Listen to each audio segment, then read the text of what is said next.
Hello friends, we're rapidly approaching the National Day for Indigenous Peoples, and I thought that this month, as a follow-up to our message, videotape message on Facebook last month, where we spoke about the diocese's efforts for reconciliation, for education of the non-Indigenous, of the opportunities to encounter and grow in our relationships as institutions, but especially one person at a time with another person.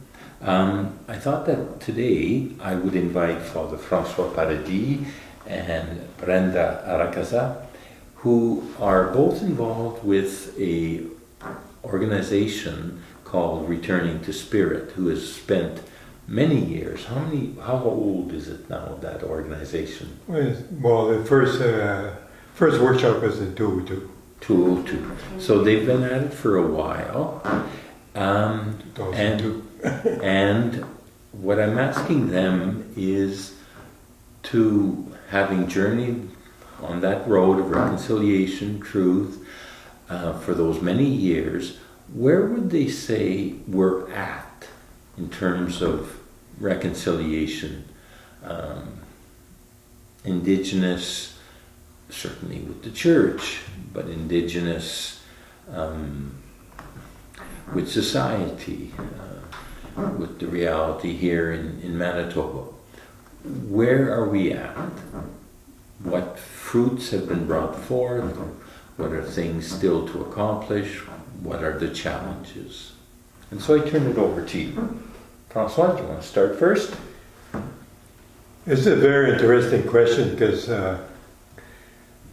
each one of us has our own definition of reconciliation. Mm-hmm. And when we started, it was all around the question of the Indian residential school. Mm-hmm. And it started in our organization between the church and the Indigenous. Mm-hmm. But then we had the TRC, we had the workshop, the TRC, and we thought that, well, at first the reconciliation with the residential school, if that was resolved, mm-hmm. then everything else would be. Mm-hmm. But we're talking about a relationship of the Indigenous people with the non-Indigenous. Mm-hmm. And it's many years old, and there's many levels. Mm-hmm. There's a personal level. I think in Return to Spirit, we deal basically very closely to how it has personally affected the people. That's right. But there's other level, all the level of questions, politics, the lands, and so on. Education. So depending, so all the other levels. There was a certain level of resolved around residential school, but then after that, other levels came up. Mm-hmm. It's like in our own journey. Right. The areas we're being reconciled with Brenda. I suddenly realized it has something to do with you. So are you still, when you look at then, as you say, the complexity of it, the many elements of it, do you remain hopeful for reconciliation? Well, yeah. I remain very hopeful because I've seen many signs. But Brenda, maybe could you speak to that? Mm-hmm. I think for me personally, I do remain hopeful in the sense of, as an immigrant here in Canada and having been part of the process of Returning to Spirit for the past 10 years when I'm back at the university, I think the process that the reconciliation for us is a journey was the most appealing one and shows that hopefulness, that it is not one definition as François has said it, but it's more a journey that we work towards it.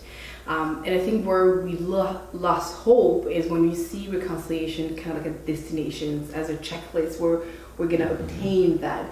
But in a way, when we discuss about reconciliation, as François has mentioned, it's about relationship, right? And relationship get built, right? And move forward in that sense. Might you see some examples in your own work, but beyond also, where those relationships are manifesting themselves?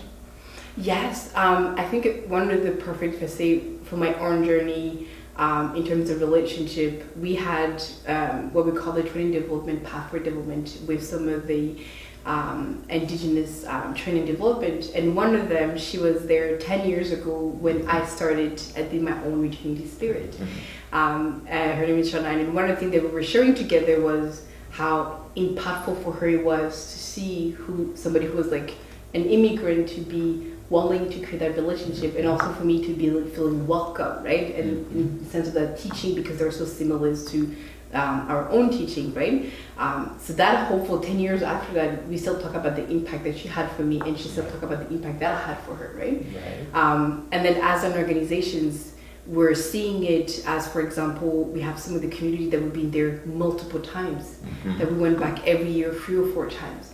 We're starting to see the shift in sense within those community, that we have highlights, how they now are the one being like, we remember the workshop of RTS, how it has changed our perspective. And do they speak about how that changes their communities? Yeah, they do. There's actually one community in Saskatchewan that reached out to us. They're like, we want Return to Spirit to come back because we have seen the shift what Return to Spirit has brought forward within the community.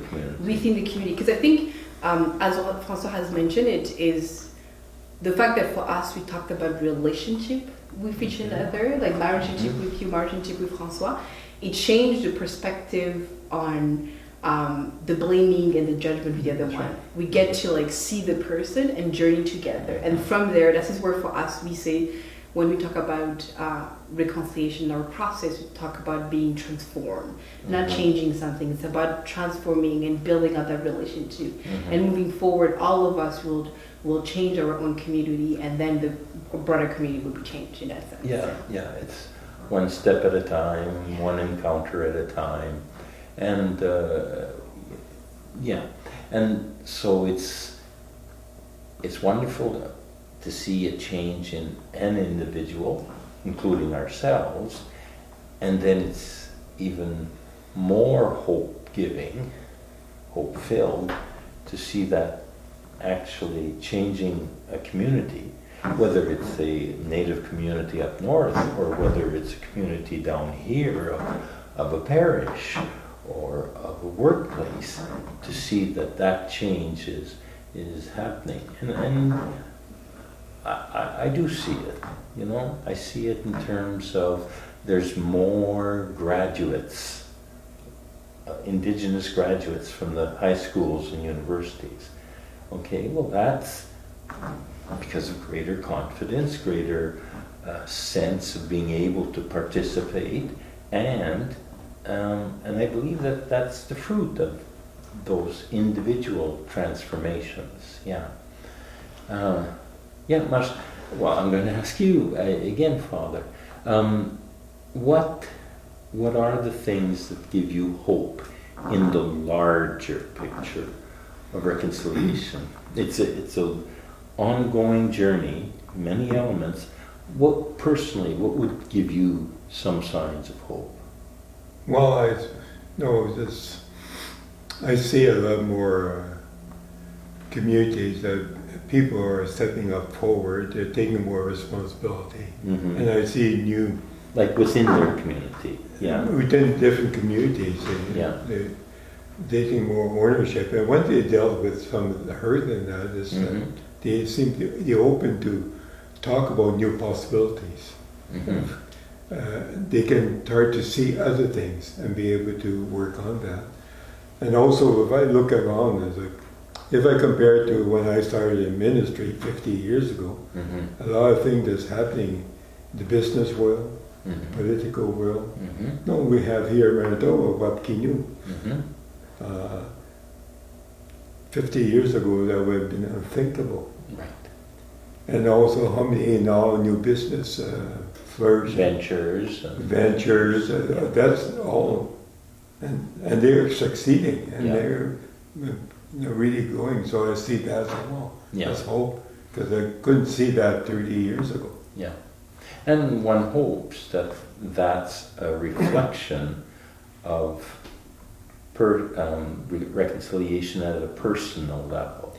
at the personal encounter where each of us dealing with our issues, our past, what we've inherited, are able to become freer to meet the other person at the personal level, so that the larger society, the church, all that grows in a spirit of reconciliation. Yeah, well, through the last 15 years or more that Return to Spirit, we know some people, because of Return to Spirit, they went back to school. They went back to get a degree. Yeah. Some also decided to become chiefs to move on because they were no longer stuck in their pain. That's right. They were able to look at other things and we could go back and find, there is some concrete examples of people who've done that. And I think that that's the story of the individual stories that need to be shared, so that that hope is given to all as a possibility and as a call, as a challenge, for sure, for sure. Well, thank you very much. Thank you very, very much. Thank you.